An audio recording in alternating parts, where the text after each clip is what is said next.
Krishna school તરફથી આપ સૌનું ફરીથી સ્વાગત છે રસાયણ વિજ્ઞાનની અંદર. હવે રસાયણ વિજ્ઞાનમાં મારા તરફથી તમે એક ચેપ્ટર આખું ઓનલાઈન ભણી ચૂક્યા છો, ચેપ્ટર નંબર 7 પી વિભાગના તત્વો. ત્યાર પછી એના નેક્સ્ટ ચેપ્ટર તરીકે આપણે સ્ટાર્ટ કરશું ચેપ્ટર નંબર 3, જેનું નામ છે વિદ્યુત રસાયણ. હવે વિદ્યુત રસાયણ શું છે, કેમ છે, કેવી રીતે છે, આવા પ્રશ્નોના જવાબ આપણે 11મા ધોરણના 8મા ચેપ્ટરમાં એટલે કે રેડોક્સ પ્રક્રિયા નામના ચેપ્ટરમાં જોઈ ગયા કે ભાઈ આ વિદ્યુત રસાયણ છે શું, ક્યાંથી આવ્યું છે, શું કામ ભણવું પડે, આવી બધી વસ્તુ આપણે રેડોક્સ પ્રક્રિયા નામના ચેપ્ટરના અંતમાં એક ભાગ આખો આપેલો હતો. એ લોકોએ એનું એક પહેલાં આપણે રિવિઝન કરી લઈએ, જેથી આપણે જે ભણવાનું છે આ ચેપ્ટરમાં એમાં વ્યવસ્થિત રીતે આપણે આગળ વધી શકીએ. હવે સૌથી પહેલાં વાત કરીએ શબ્દની કે વિદ્યુત રસાયણ એટલે કે રસાયણો અને વિદ્યુત એકબીજા સાથે કેવી રીતે જોડાયેલા છે એને લગતું કેમિસ્ટ્રી એટલે વિદ્યુત રસાયણ. મતલબ કે મારે રાસાયણિક ઉર્જાને વિદ્યુત ઉર્જામાં રૂપાંતર કરવું હોય તો શું કરવું પડે, અને વિદ્યુત ઉર્જાને રાસાયણિક ઉર્જામાં રૂપાંતર કરાવવું હોય તો શું કરવું પડે, એને લગતા જેટલા નિયમો છે, જેટલા સૂત્ર છે, એ દરેક વસ્તુ, દરેક પ્રયોગ આપણે આ ચેપ્ટરમાં ભણશું. વિદ્યુત રસાયણ બે વસ્તુ કીધી મેં, એક રાસાયણિક ઉર્જાનું વિદ્યુત ઉર્જામાં રૂપાંતર, બીજું વિદ્યુત ઉર્જાનું રાસાયણિક ઉર્જામાં રૂપાંતર. બે એકબીજાના વિપરીત છે. જ્યારે તમે વિદ્યુત ઉર્જામાંથી રાસાયણિક ઉર્જા એટલે કે વીજળીમાંથી રસાયણ મુક્ત કરાવો તો એવી પ્રક્રિયાને વિદ્યુત વિભાજન પ્રક્રિયા કહેવાય, ઇલેક્ટ્રોલિસિસ. અને જે પ્રક્રિયામાં તમે રાસાયણિક ઉર્જામાંથી વિદ્યુત ઉત્પન્ન કરો, રાસાયણિક ઉર્જાનું વિદ્યુત ઉર્જામાં રૂપાંતર કરો તો એ પ્રક્રિયાને વિદ્યુત રાસાયણિક પ્રક્રિયા કહેવાય, ઇલેક્ટ્રોકેમિકલ રિએક્શન. એક ઇલેક્ટ્રોલિસિસ, એક ઇલેક્ટ્રોકેમિકલ રિએક્શન. એના વિશે ચેપ્ટરમાં આગળ ડિટેલમાં વાત કરશું આપણે, આવે જ છે. આજે આપણે પહેલી વસ્તુ ભણવાની છે રાસાયણિક ઉર્જાનું વિદ્યુત ઉર્જામાં રૂપાંતર. ભણી ગયા રેડોક્સ પ્રક્રિયા નામના ચેપ્ટરમાં આપણે એ વસ્તુ ભણી ગયા, રાસાયણિક ઉર્જાનું વિદ્યુત ઉર્જામાં રૂપાંતર. અચ્છા, આ વસ્તુ ચાલુ કરતા પહેલા આપણે એ જોઈ લઈ કે આપણે મોબાઈલ ફોનની અંદર, પછી લેપટોપમાં, ટોર્ચની અંદર, ઘડિયાળની અંદર ઘણી બધી જગ્યાએ અલગ અલગ પ્રકારની આપણે બેટરી વાપરીએ છીએ. પેન્સિલ સેલ વાપરીએ છીએ, લેપટોપમાં અલગ એની બેટરી આવે, મોબાઈલની બેટરી આખી અલગ હોય. તો આ દરેક વસ્તુની અંદર શું થાય છે, તો એની અંદર રસાયણો ભરેલા છે, વિચિત્ર વિચિત્ર બધે. અને એ રસાયણો આપણને વિદ્યુત ઉત્પન્ન કરીને આપે છે અને એનો આપણે ઉપયોગ કરીએ છીએ, જેને આપણે બેટરી કહીએ છીએ. અને એ બેટરીનું સાયન્ટિફિક નેમ એટલે વિદ્યુત રાસાયણિક કોષ. એ બેટરીનું સાયન્ટિફિક નેમ શું થાય? વિદ્યુત રાસાયણિક કોષ, જેમાં આપણે રાસાયણિક ઉર્જાનું વિદ્યુત ઉર્જામાં રૂપાંતર કરીએ છીએ. હવે એક અગત્યની વસ્તુ, આપણા શરીરની અંદર કોઈ પણ કોષથી મગજ સુધી સંદેશા પહોંચાડવાનું અને મગજથી કોષ સુધી સંદેશા પહોંચાડવાનું કામ પણ વિદ્યુત રસાયણ જ કરે છે. આપણા શરીરની અંદર રહેલા રસાયણો આવા બધા સંકેતો મોકલવામાં મદદરૂપ થાય છે, અને બધા સંકેતો વિદ્યુત સ્વરૂપમાં હોય છે. આ ખાસ યાદ રાખજો, 1 માર્કનો પ્રશ્ન છે, તમારા પ્રસ્તાવનામાં આપેલો છે. હવે આપણે વાત કરીએ ડેનિયલ કોષ. તો ભાઈ ડેનિયલ કોષ શું છે એ આપણે ભણ્યા 11મા ધોરણની અંદર રેડોક્સ પ્રક્રિયા નામના ચેપ્ટરમાં. ફરીથી એકવાર હું તમને યાદ કરાવી દઉં. આ આકૃતિ જુઓ તો તમને યાદ આવી જાય. આ ઉપરનું આટલું નહીં જોવાનું, ઉપરનો આટલો ભાગ નહીં જોવાનો, આ જુઓ જોઈએ, એના ઉપરથી તમને ડેનિયલ કોષ આખો યાદ આવી જાય. એકદમ સહેલી વસ્તુ છે, તમે જોશો તો તમને તરત ખબર પડી જશે કે એમાં એક એનોડ હોય, એક કેથોડ હોય, જેને આપણે વિદ્યુત ધ્રુવ કહીએ છીએ. એમાં આપણે એક મીટર કંઈક રાખેલું છે, જેમાં એક એરો બતાવે છે, એને એ મીટર કહેવાય, જેનાથી વિદ્યુત પ્રવાહ માપી શકાય, ઓળખી શકાય. અથવા તો ગેલ્વેનોમીટર જોડો તોય હાલે. હવે ડેનિયલ કોષની ખાસિયત શું છે? તો એમાં એનોડ ઉપર ઝિંકનો સળિયો હોય, કેથોડ ઉપર કોપરનો સળિયો હોય. ડેનિયલ કોષની અંદર એનોડ ઉપર ઝિંકનો સળિયો હોય, કેથોડ ઉપર કોપરનો સળિયો હોય. જેનો સળિયો લીધો હોય એ જ સળિયામાં રહેલી ધાતુનો ક્ષાર લેવો પડે વિદ્યુત વિભાજ્ય દ્રાવણ તરીકે. જેમ કે અહીંયા મેં ઝિંકનો સળિયો એનોડ ઉપર લીધો, તો એનો જ ક્ષાર લીધો ZnSO4 દ્રાવણ તરીકે. અહીંયા મેં કોપર લીધું, તો એનો જ ક્ષારનું દ્રાવણ CuSO4 લીધું. હવે ધારો કે આ આખી જે ડેનિયલ કોષની પદ્ધતિ છે એ આપણે 25 ડિગ્રી સેલ્સિયસ તાપમાને કરી અને બેયની સાંદ્રતા મેં 1 મોલર રાખી, તો એ પ્રમાણિત ડેનિયલ કોષ થઈ ગયો, જેનો મેક્સિમમ પોટેન્શિયલ થાય 1.1 વોલ્ટ. મેક્સિમમ પોટેન્શિયલ થાય 1.1 વોલ્ટ. કેવી રીતે આવ્યું એ આગળ આ ચેપ્ટરમાં ભણવાનું જ છે, અને 11માં મેં તમને કરાવ્યું હતું, એ એકવાર જોઈ લેજો સરસ રીતે. હવે ડેનિયલ કોષમાં થાય શું? તો ભાઈ જો તમે આ બાજુ હાથ મૂકી દો, ખાલી આટલો ભાગ તમે રાખો તો એને એનોડ અર્ધકોષ કહેવાય. હવે તમે અહીંયા આ હાથ મૂકી દો અને આટલો ભાગ રાખો તો એને કેથોડ અર્ધકોષ કહેવાય. અને આ વચ્ચે જે તમને યુ આકારની નળી દેખાય છે એને ક્ષાર ક્ષેતુ કહેવાય. ક્ષાર ક્ષેતુનું કામ શું? તો 11માની વાર્ષિક પરીક્ષામાં પ્રશ્ન આપણે પૂછ્યો હતો.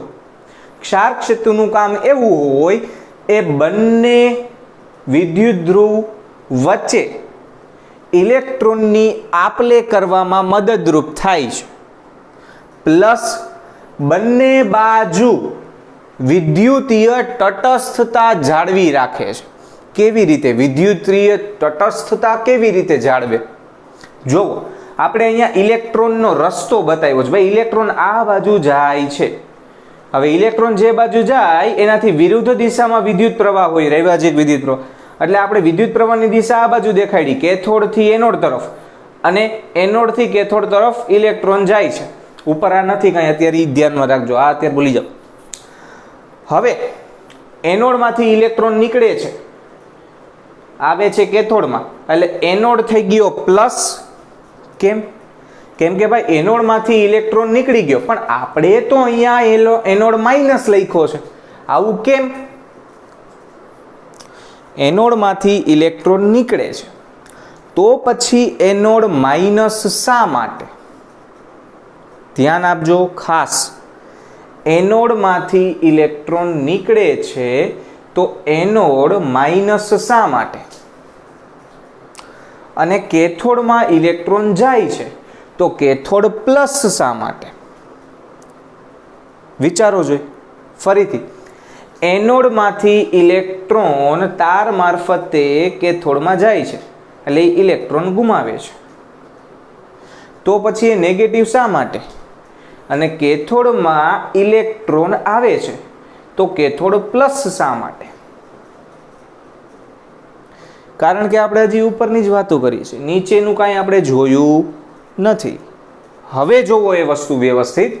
તમે જ્યારે કેથોડમાં જોજો, કેથોડમાં તમે ઇલેક્ટ્રોન દીધો એટલે એ દ્રાવણમાંથી Cu+2 ઉપર જશે. આપણે એની રાસાયણિક પ્રક્રિયા લખીએ એટલે તમને ખબર પડે. આ ઝિંક ધાતુ, એમાંથી શું થયું? તો ભાઈ ઝિંકે ઇલેક્ટ્રોન ગુમાવ્યા. કેટલા?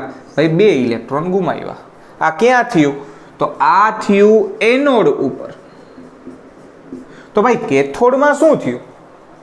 કેથોડ ઉપર જે દ્રાવણમાં Cu+2 છે એ આ 2 ઇલેક્ટ્રોન લઈ લેશે અને Cu બનાવશે. હવે બે પ્રક્રિયાને ભેગી લખો જોઈએ. બેને ભેગી લખશો તો શું થશે? હાલો, Zn અહીંયા પ્રક્રિયક Cu+2, ઇલેક્ટ્રોન 2 કેન્સલ, નિપજમાં Zn અને Zn+2 અને Cu. હવે જો મારો કહેવાનો મતલબ એવો છે કે દ્રાવણમાંથી Cu+2 ઇલેક્ટ્રોન મેળવી અને ઉપર જતું રહેશે, એટલે અહીંયા ખાલી કોણ વધ્યું? હવે SO4-2. એટલે આ દ્રાવણ ઋણ વીજભારિત થતું જાય છે, આ દ્રાવણ ઋણ વીજભારિત થતું જાય છે. હવે આ બાજુ જોવો, અહીંયા ઉપરથી ઝિંક નીચે આવશે. કેમ ભાઈ? તો ભાઈ ઝિંક Zn+2 બનાવે છે, તો સળિયો છે એમાંથી Zn+2 નીચે આવશે, એટલે આ દ્રાવણ ધન વીજભારિત થતું જશે. અહીંયા Cu ઉપર જવાના લીધે આ ઋણ વીજભારિત થાય છે, અહીંયા Zn નીચે આવવાના લીધે આ ધન વીજભારિત થાય છે. જો ક્ષારક સેતુ ન હોય તો એક અતિશય ધન વીજભારિત થઈ જાય ને એક અતિશય ઋણ વીજભારિત, વિદ્યુત પસાર જ ના થાય, સર્કિટ પૂરી ના થાય. એટલે ક્ષારક સેતુ શું કરશે?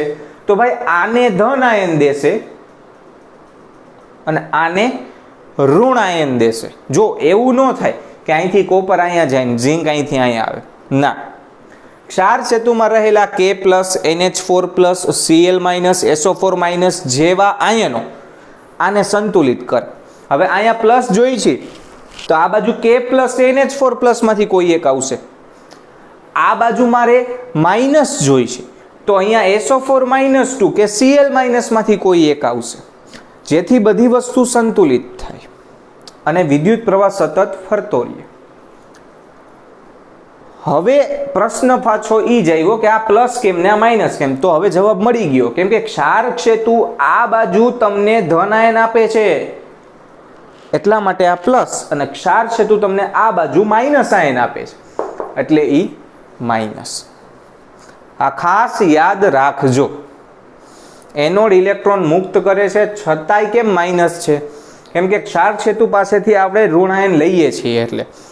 અને કેથોડ ઇલેક્ટ્રોન મેળવે છે છતાંય કેમ પ્લસ છે? કારણ કે ક્ષાર સેતુ એને પ્લસ આયન આપે છે. અથવા તો સીધું ને સાદું, બેટરીના ધન આયન સાથે જે જોડાય એ પ્લસ અને બેટરીના ઋણ આયન સાથે જે જોડાય એ ઋણ. પણ મેં તમને કીધું હતું આ અત્યારે ધ્યાનમાં લેવાનું નથી. આ આખો આપણે ડેનિયલ કોષ સમજ્યા. અંતમાં થયું શું? તો ભાઈ ઝિંકનો સળિયો થોડોક ઓગળી ગયો અને કોપરનો સળિયો થોડોક મોટો થઈ ગયો. આ પ્રક્રિયા થઈ આખી, અને એના લીધે વિદ્યુત કેટલું ઉત્પન્ન થાય છે?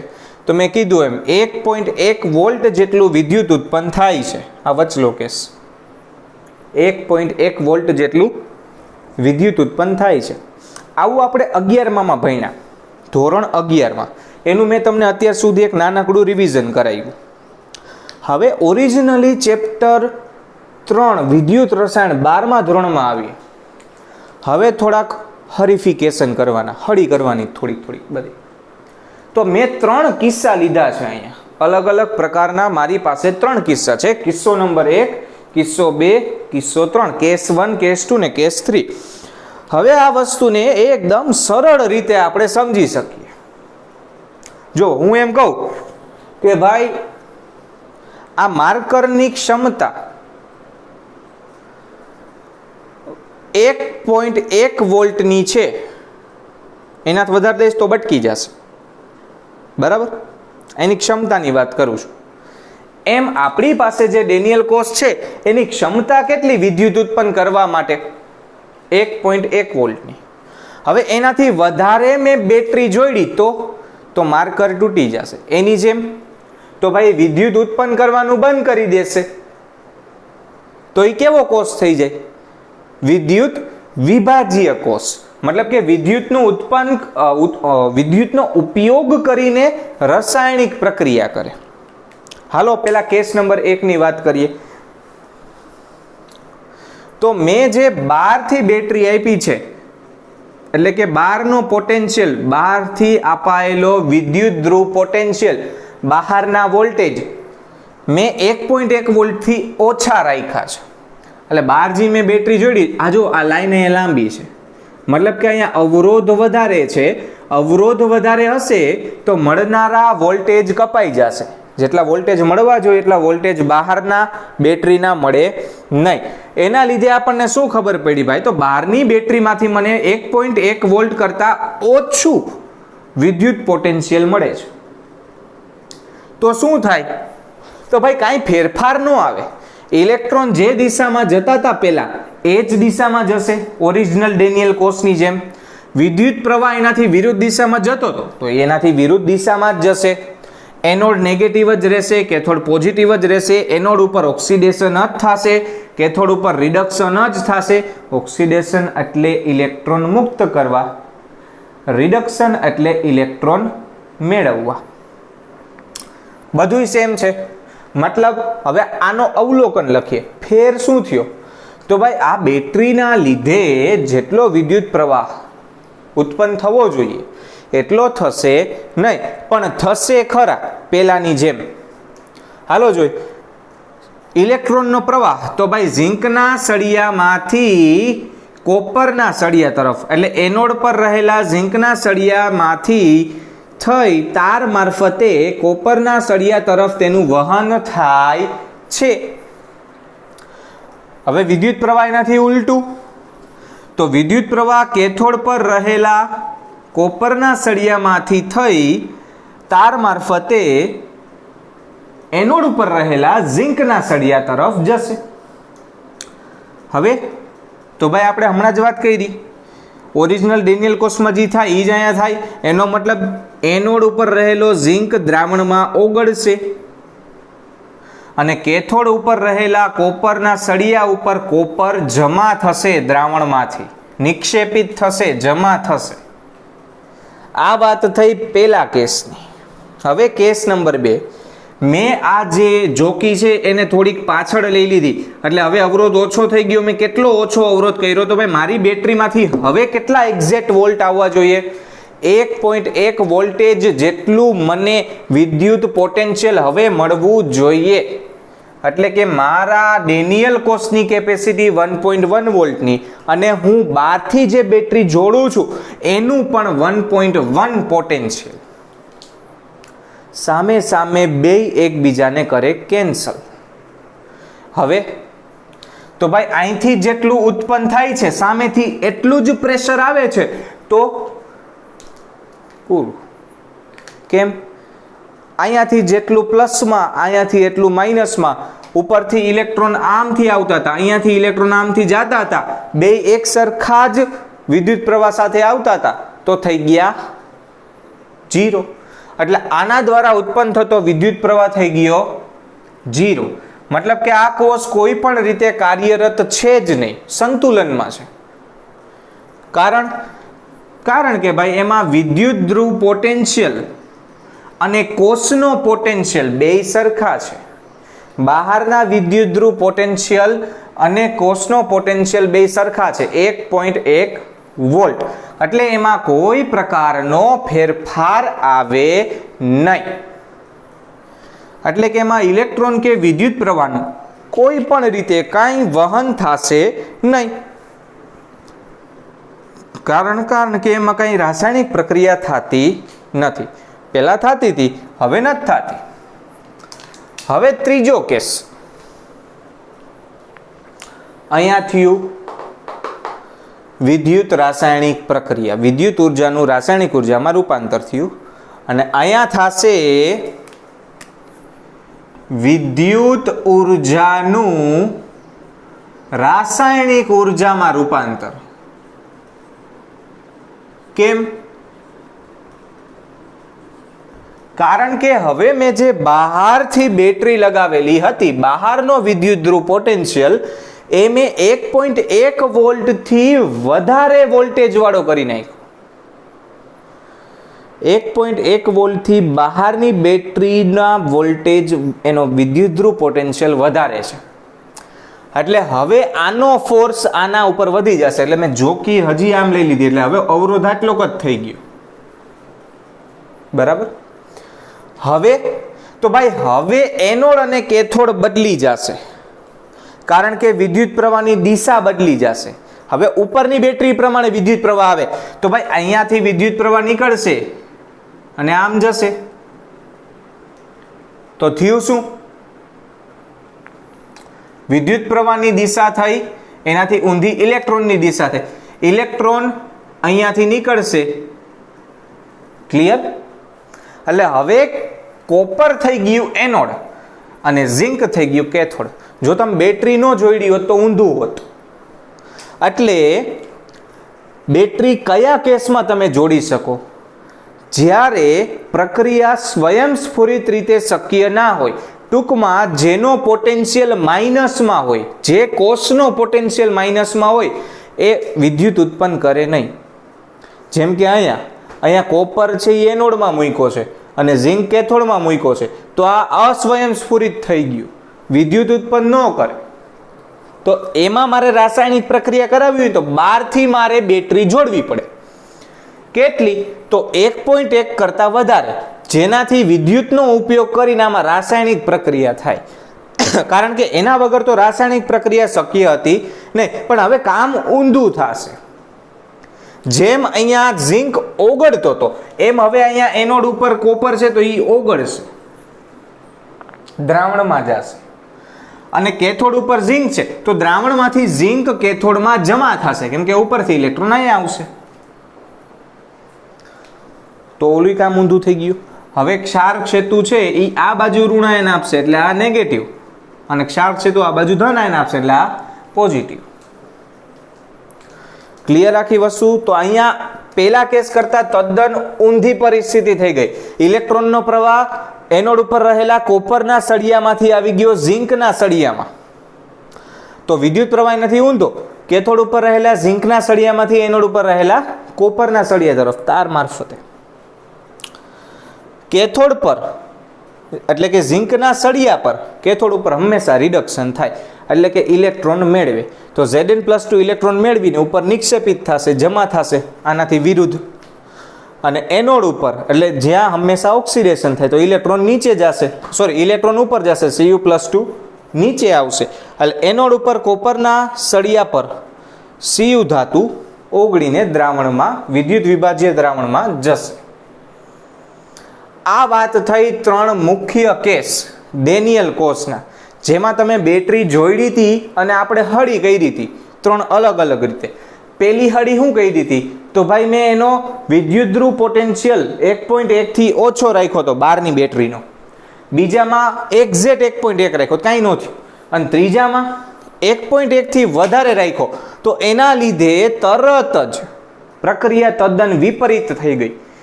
જે પ્રક્રિયા વિદ્યુત રાસાયણિક પ્રક્રિયા હતી એ હવે વિદ્યુત વિભાજન પ્રક્રિયા થઈ ગઈ.